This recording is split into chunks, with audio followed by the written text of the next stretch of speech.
My friends,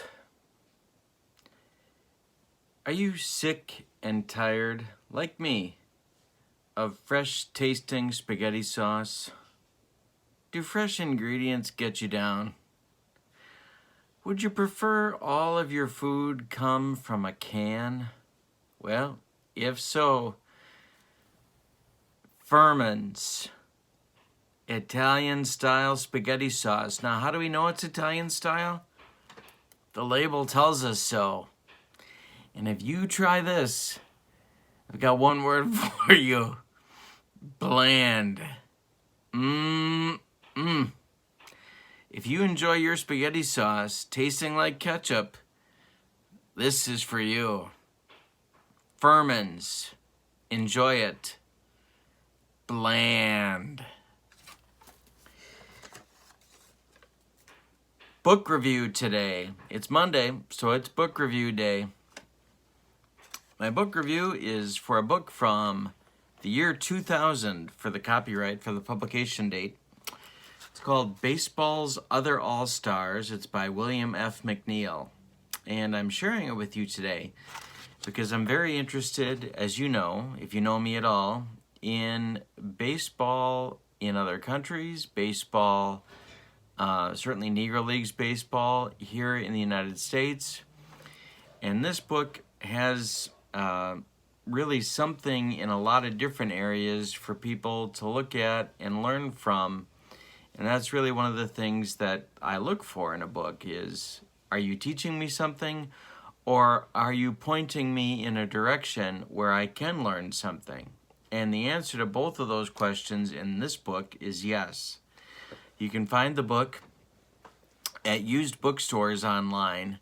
You can also find it on Amazon.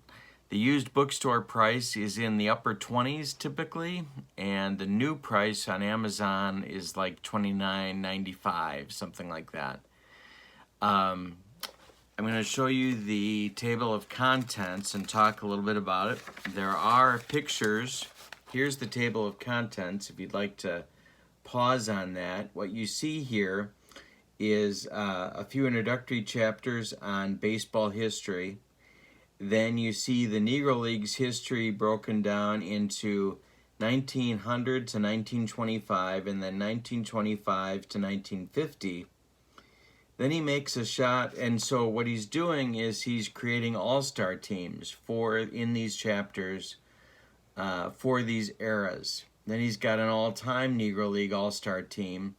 Then he does the same thing for Cubans, for Japanese baseball, for Puerto Ricans, for the Mexico leagues, for other leagues beyond that, get their own chapter. And then the Ultimate Stars, sort of his combination of all of these groups of people put together into one massive all-star team.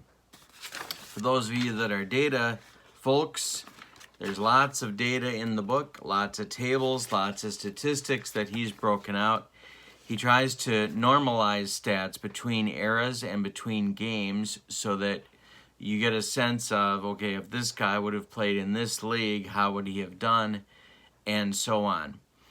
I found this book particularly interesting when I was creating a set of Japanese cards for Pine Tar Baseball, because it started me on a journey of where to look and how to learn about what the Japanese game was like. But you could say the same thing about Negro Leagues, and I used this when I put together the Negro Leagues card sets for Pine Tar Baseball as well. If you're beginning your journey in learning about baseball in other places and played by other people in other cultures, even in the United States, this is a pretty good place to get started. Now, I know there are criticisms of this book, and if you look online in the reviews, you'll find some. William McNeil, for whatever reason, and I don't really understand why, but he's criticized pretty much for breathing.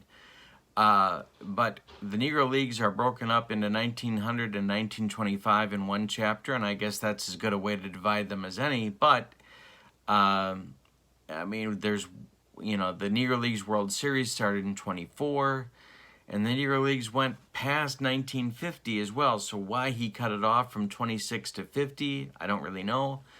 So there's grounds for criticism here, but it's a $30 book, and if that is not a deal breaker for you, this is an interesting place to start in a journey of learning about either Japanese baseball or Puerto Rican baseball or Cuban baseball or Mexican baseball or certainly Negro Leagues baseball.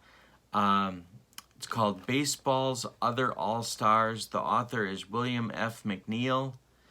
There is data in the back on tables. There's a statistical part in the back for you to refer to as well. That's interesting. And there's also, for doing research, there's also an index in the back as well. So that is the book review for this Monday, Baseball's Other All-Stars, William F. McNeil. And I hope you enjoy this review and will subscribe to my channel for more. About every Monday, I do another review. Thanks again for joining me. I hope you have a good day. So long, everybody.